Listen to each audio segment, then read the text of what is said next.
우리나라가 아닌 다른 나라의 축구 경기나 스포츠 경기를 보면서 보통 어떤 나라를 응원하나요? 참 이상하게도 브라질하고 북한하고 축구를 해요. 원래 같으면 누구를 응원해야 돼요? 브라질이 축구 잘하니까 브라질을 잘해라 할 것 같은데 참 희한하게도 우리 마음속에는 어떤 게 있냐니까 굉장히 약한 상대를 응원하는 그런 경향이 있습니다. 그래, 북한이 좀 잘해가지고 비등비등한 경기를 좀 해라. 한 건투 선수가 있는데 한 사람은 워낙 강한 사람이고 한 사람은 약한 사람이라고요. 그러면 일방적으로 두들겨 맞으면 어떤 마음이 생기냐니까 야, 약한 사람이 좀 더 잘해라. 그런 응원한 마음이 생긴다고요. 그게 어떤 마음이냐니까 인간 안에는 약자에 대한 배려, 약자에 대한 정의라는 게 좀 있습니다. 그래서 우리 정치권에도 보면은 약자 코스프레 그러잖아요. 그렇게 하면 사람들이 또 동정을 하잖아요. 꼭 핍박을 받는 것처럼 보이면 그 사람이 나중에 힘을 얻잖아요. 사람들이 지원하잖아요. 인간의 마음속에는 그런 마음이 있다고요.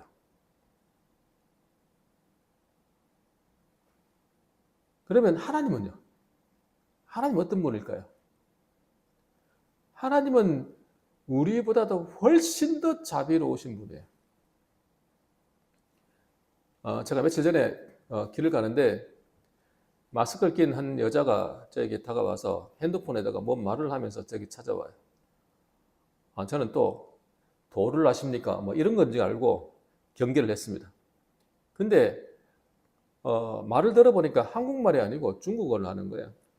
핸드폰에다가 중국어로 뭐라 뭐라 하고 그 핸드폰으로 통역되고 번역된 것을 저한테 이렇게 보여주는 거예요. 그러니까 이 번역을 하니까 이게 말귀를 잘 못 알아듣겠어요. 그러니까 무슨 뭐 터미널 뭐 어디 이렇게 역 이런 이야기 나와요. 그래서 제가 목적지가 어디냐고 제가 물어보니까 어, 정읍이라 그래요. 그래서 시외버스 터미널로 가야 되겠구나 하고 결정을 내리고 그러면 어디로 가야 되냐고. 그래서 이렇게 길을 가서 꺾어가지고 쭉 내려가면 된다고. 얼마나 걸리냐고. 한 5분, 6분 걸리지 않겠나. 그러니까 글로 가라고.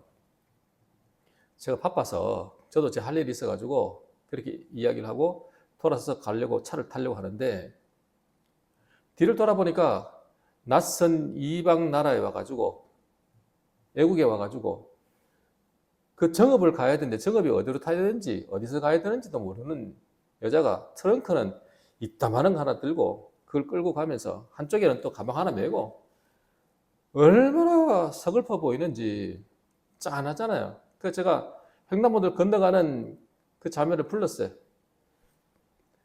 불러가지고는 가방을 차에다 싣고 제가 태워줬어요. 태워준다니까 너무너무 고맙다 그래. 그래서 제가 가보니까 아니 5분, 6분 걸릴 거리가 아니고 제가 차를 타보니까 걸어서 한 10분, 15분 걸리겠더라고요. 이거 내가 잘 태워줬다. 그냥 걸어가라 했으면 고생했겠구나. 모르는 길을. 그리고 쫙 내려가지고 저도 바빠가지고 내려서 짐을 내려가지고 요 앞에 여기가 터미널이니까 일로 들어가서 가라고 이야기해 줬습니다.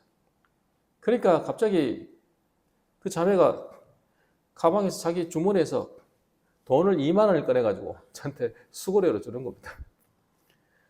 그래서 제가 그 돈을 받을 수가 있나요? 어떻게 받아요? 제가 돈 받으려고 하는 일이 아닌데. 그래서 제가 아니라고 집어넣으라고 강제로 집어넣고 근데도 꼭 주겠다는데 억지로 제가 안 받고 그리고 제가 인사를 끄뻑하고 갑니다. 근데 그분이 뭐라 이야기를 하면서 이 번역된 핸드폰에 쓰인 걸 저한테 보여주는 거야. 한국 사람 참 친절하고 어떻게 열정적인 행동을 보여준다라고 열정적으로 도와준다는 이야기를 하면서 고맙다고 그래요. 그 90도 인사를 꼭 하고 가는 거예요. 저도 이제 얼른 타고 왔습니다. 근데 오는데 뭐가 또 자꾸 제가 마음에 걸리는 게 있어요. 아니 정읍 가는 버스표를 내가 끊어주고 차 태워 보내주지. 제가 시간이 없어가지고 저도 바빠가지고 또 이미 많이 떠나오다 보니까 다시 돌아갈 수도 없고 그 마음이 굉장히 복잡하고 마음이 좀 불편한 거예요. 근데 상황이 제가 다시 돌아갈 상황이 못 돼가지고 그래서 그냥 왔습니다. 여러분, 그 여자분 말대로, 그 자매 말대로 제가 뭐 굉장히 뭐 착한 사람이고 좋은 사람이라서 그런 겁니까? 아닙니다. 대부분 사람들은요, 약한 사람 보면 마음이 움직이는 게 있습니다. 저만 그런 게 아니고 모든 사람이 그래요. 단지 자기 형편이 돼서, 형편이 되지 못해서, 또 귀찮아서 내가 실행하지 않을 뿐이지 대부분은 마음속에는 다 그런 게 있다고요. 근데 인간인 우리들에게는 다 이런 마음이 있지만 하나님은 이거와는 비교할 수 없는 분이라는 거예요. 오늘 본문에 출애굽기 22장 27절에 제일 마지막에 하나님께서 뭐라고 하세요? 나는 자비로운 자임이니라. 하나님은 자비로우신 분이라는 이야기예요. 그렇게 말씀하고 계세요. 하나님은요, 가난한 자를 배려하고 연약한 자를 배려하고 불쌍히 여기시는 마음이 있다고요. 우리하고는 비교할 수 없다라는 거예요. 우리는 어떤 경향인지 하면은 자기가 열심히 해서 돈을 벌고 물질을 가진 사람들은 가난한 사람들을 보면은 좀 부정적으로 생각하는 경향이 있습니다. 성실하지 못해서 그래. 게을러서 그래. 뭐하고 살아서. 흥청망청했지. 좀 모으고 살지. 자기 분수를 몰라서 그렇지. 이런 부정적 생각이 굉장히 강하거든요. 근데 하나님은 오늘 본문 말씀을 통해서 그런 가난한 자를 어떻게 하라? 압제하지 마라. 해하지 말라. 만약에 가난한 자들을 우리가 보통 생각하듯이 아주 벌레 보듯이 부정적으로 바라보면서 그들을 불편하게 만든다고 한다면 하나님께서 긍휼하심을 걷어가 버리겠다라는 거예요. 무서운 말씀입니다. 오늘 본 말씀 출애굽기 22장 21절부터 오늘 27절까지 말씀을 보고 있는데 22장 제일 마지막 절을 한번 보면은 결론적으로 뭐라고 말씀하시냐니까 내게 거룩한 사람이 되라라고 말씀합니다. 하나님 앞에서 어떤 사람 되라? 거룩한 사람이 되라고 말해요. 거룩한 사람에 대한 이야기는 제가 다음 주에 설교할 겁니다. 이 거룩한 사람에게 다 해당되는 게 어떤 거냐 하니까 오늘 본문 말씀도 해당되는 겁니다. 하나님은 자비로우신 분이에요. 하나님의 자비로우신 마음으로 살아가는 사람이 바로 거룩한 사람이라는 얘기예요. 오늘 시간에 본 말씀을 중심으로 해서 주님께서 우리에게 주시는 메시지를 같이 듣기를 원합니다. 첫 번째입니다. 자기도 연약한 존재임을 알아야 합니다. 한번 따라합시다. 자기도 연약한 존재임을 알아야 합니다.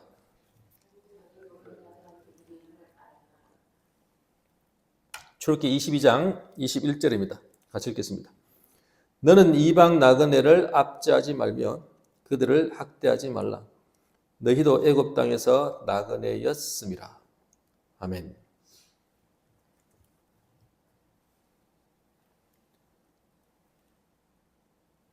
이스라엘 백성들에게 말씀하시는 거예요. 너는 이방 나그네를 압제하지 말라. 너도 이방의 나그네였다라는 거예요. 이집트에서 나그네였다라는 얘기입니다. 깨구리가 올챙이 시절을 잊어버리면 안 된다. 너도 어려운 시절이 있었다. 너도 가난할 때가 있었고 너도 없을 때가 있었다. 그런데 네가 지금 좀 가졌다고 옛날에 네가 그랬던 시절을 잊어버리면 안 된다라는 이야기죠.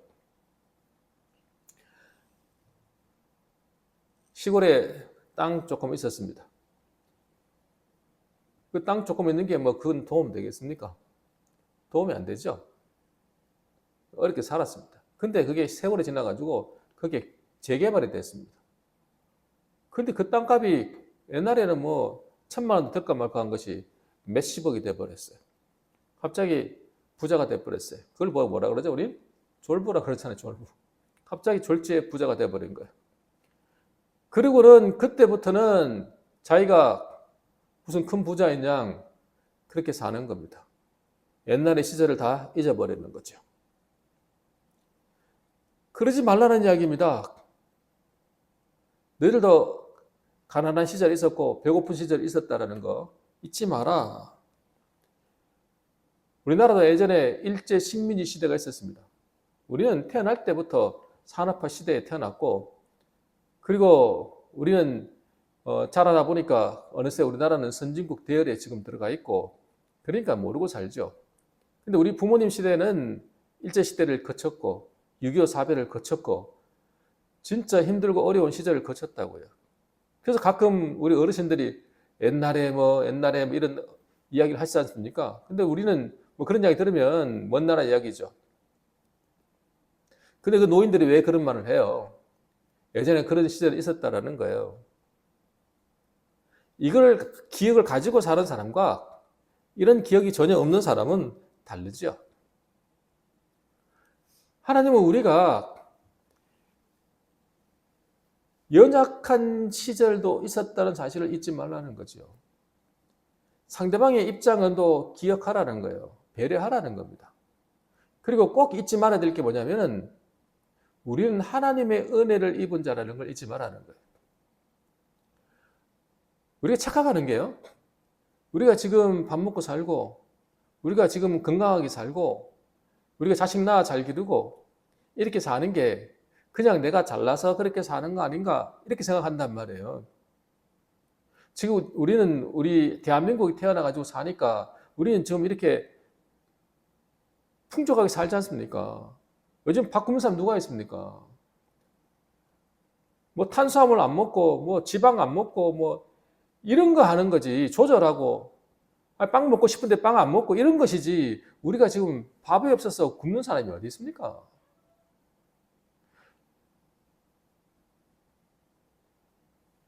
너무 유행이 지난 옷, 디자인이 안 좋은 거, 이쁘지 않은 거 이런 옷을 안 입는 것이지. 옷 없어서 못 입고 다니는 사람이 어디 있습니까?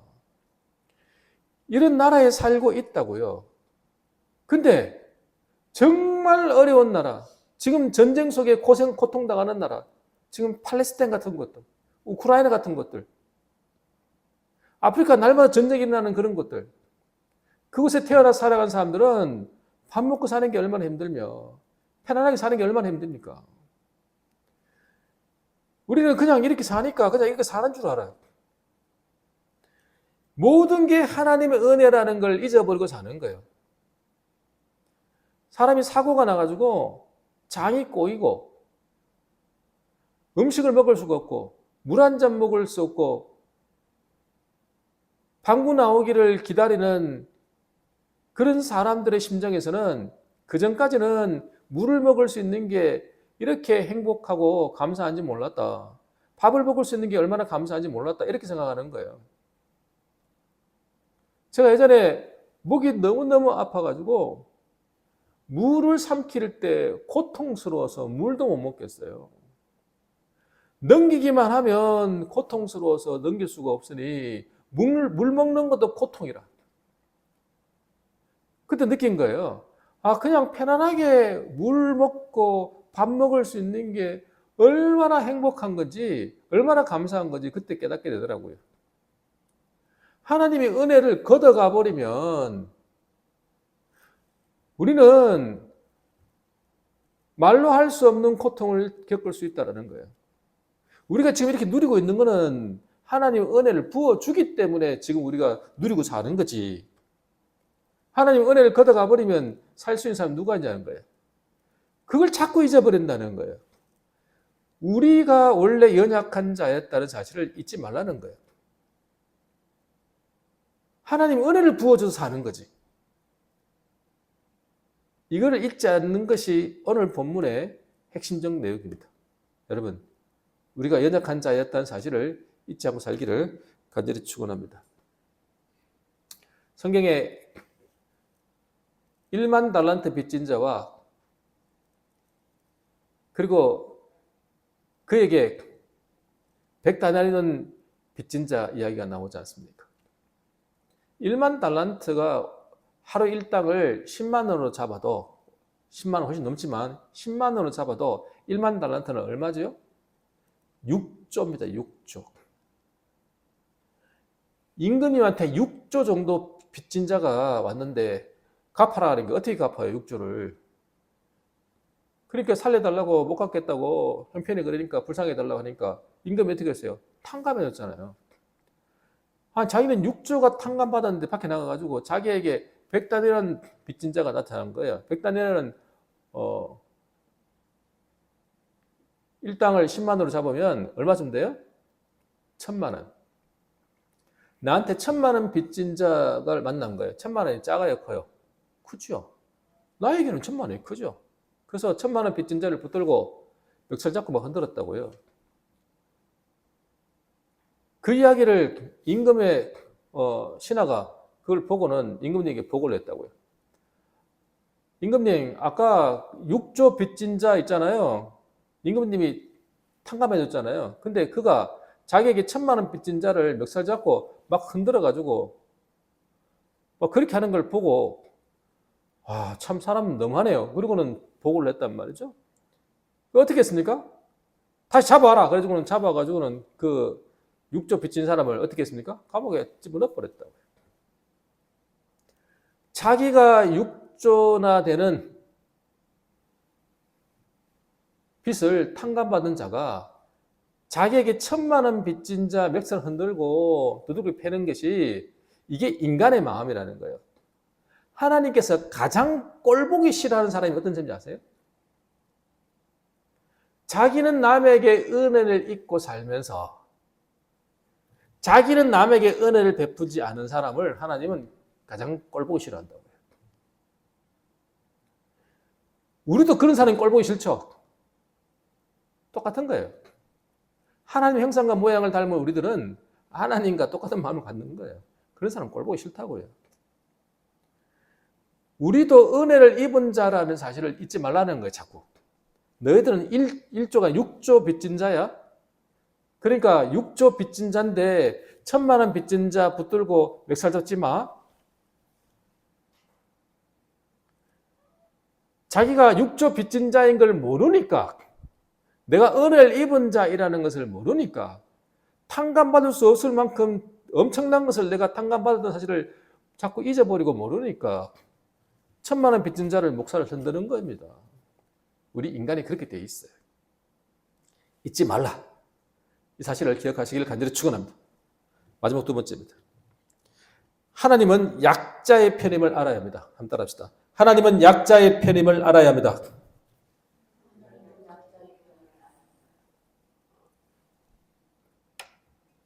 출애굽기 22장 22절부터 24절입니다. 같이 읽을게요. 너는 가부나 고아를 해롭게 하지 말라. 내가 만일 그들을 해롭게 함으로 그들이 내게 부르짖으면 내가 반드시 그 부르짖음을 들으리라. 나의 노가 맹렬함으로 내가 칼로 너희를 죽이리니 너희의 아내는 가부가 되고 너희 자녀는 고아가 되리라. 아멘. 가부나 고아를 해롭게 하지 말라. 내가 만일 그들을 해롭게 함으로 그들이 내게 부르짖으면, 우리가 가난한 사람들, 연약한 사람들을 힘들게 해서 그들이 아이고 못 살겠다, 하나님 살려주세요, 하나님 저 어떻게 삽니까? 막 그렇게 만약에 부르짖는다 하면 한번 생각해 보세요. 마음이 괴로우면 속에서 뭐가 나올까요? 속에서 한이 나올 거 아니에요. 그 한이 나와서 하는 말들을 하나님 다 들으신다는 거예요. 다른 사람 마음에 한이 맺히도록 하면 안 돼요, 여러분. 근데 여러분 이렇게 말할 거예요. 아니, 내가 저 사람을 괴롭힌 게 아니고 내가 빌려줬는데 그 사람이 안 갚아서 그런 거 아니냐고. 그 사람 그러면 빌려준 거 떼먹혀요? 당연히 받아야지. 그래서 내가 받으려고 한 건데 그게 뭐 그렇게 문제냐고. 이렇게 이야기할 수도 있어요. 그렇죠? 자, 성경 좀 볼까요? 22장 25절에서 27절 같이 읽겠습니다. 내가 만일 너와 함께한 내 백성 중에서 가난한 자에게 돈을 구워주면 너는 그에게 채권자 같이 하지 말며 이자를 받지 말 것이며 내가 만일 이웃의 옷을 전당 잡거든 해가 지기 전에 그에게 돌려보내라. 그것이 유일한 옷이라. 그것이 그의 알몸을 가릴 옷인즉 그가 무엇을 입고 자겠느냐. 그가 내게 부르짖으면 내가 들으리니 나는 자비로운 자임이니라. 돈을 빌려줬어요. 그러면 이자 받지 마라. 그 다음에 채권자 같이 굴지 마라. 채권자 맞잖아요. 빌려줬으니까. 너는 채무자고 난 채권자잖아. 맞잖아. 맞긴 맞는데 채권자인 건 맞는데 채권자 같이 굴지 말라는 거예요.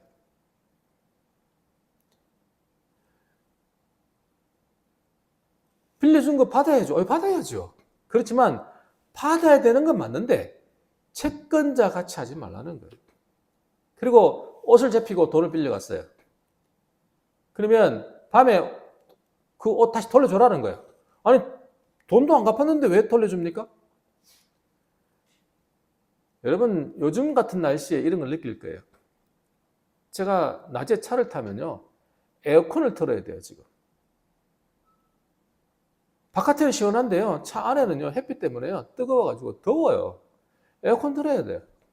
옷 다, 이게 잠바 다 벗습니다. 근데 조금 지나서 해가 떨어지면요. 추워요. 히터를 틀어야 돼요.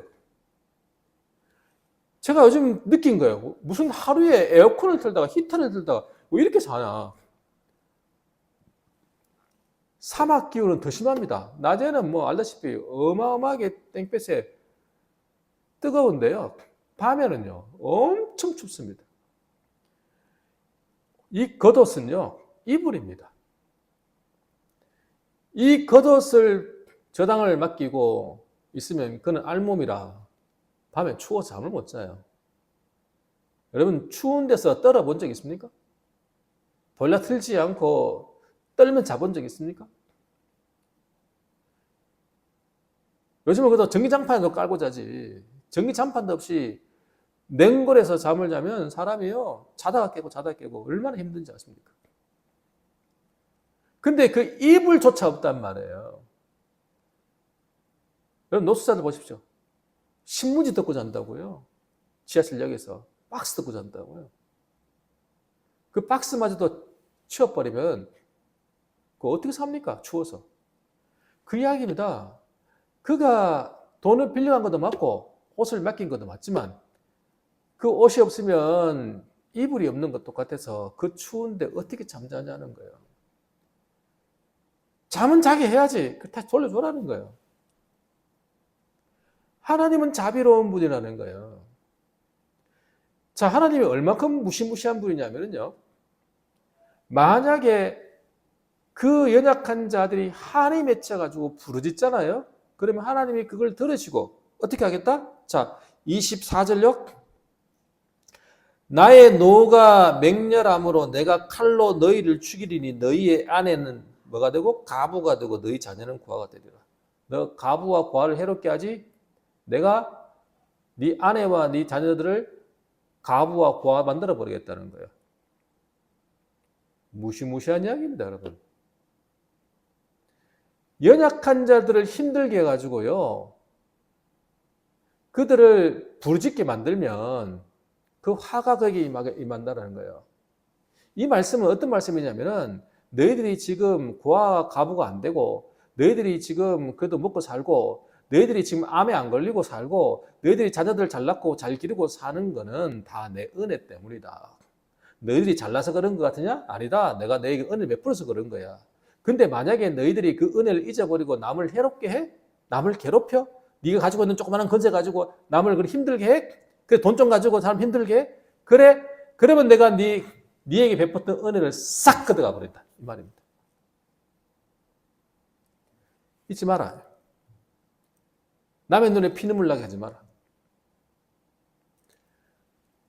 이 사실을 말씀해 주시는 거예요. 그럼 정신이 버쩍 들죠? 여러분, 우리는 항상 연약한 자였다는 사실을 잊지 말고 연약한 자들을 배려하라는 거예요. 근데 우리는 이렇게 생각할 수 있어요. 우리 계산적으로 보면 잘못된 게 아니잖아요. 내가 돈을 빌려서 돈 받는 게 뭐가 잘못된 겁니까? 그리고 그냥 빌려주고 그냥 떼맥히고 이렇게 하다 보면 잘못된 또 습관이 생겨버려요.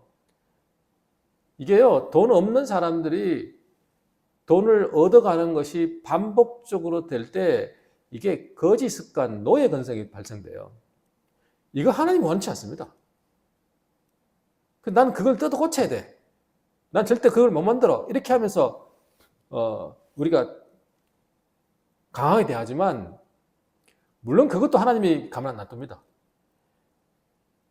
갚을 생각이 없으면서 계속해서 얻어가는 것은 이것은 하나님도 용서 안 해요.